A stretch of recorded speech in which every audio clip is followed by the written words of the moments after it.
à nói chuyện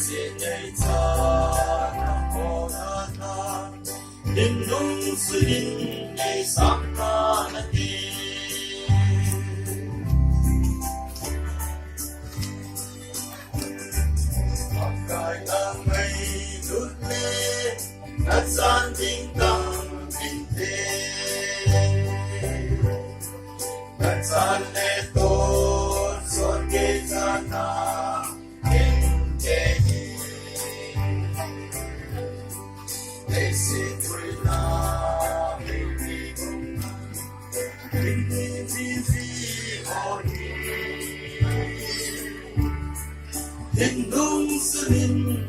sampanate Olga nagaw ng naisingin Magkaisimpan Jerusalem patu Naisingay sa nakodata Hindung senin sampanate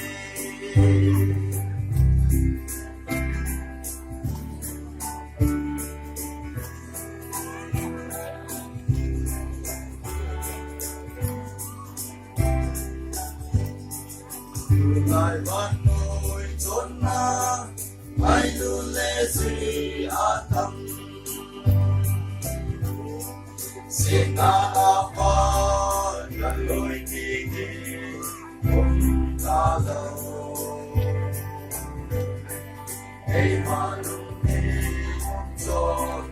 ai nung ta sâu sẽ in đông sơn kay sampanate O Panalaw ng naisingin Magkaisimpan Jerusalem kaso Naisingay sa nakodana Hindong suning kay sampanate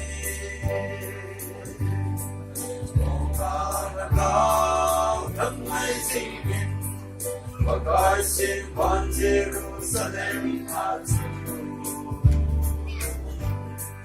Naisingay sa nakodana Hindong suling kay sampanate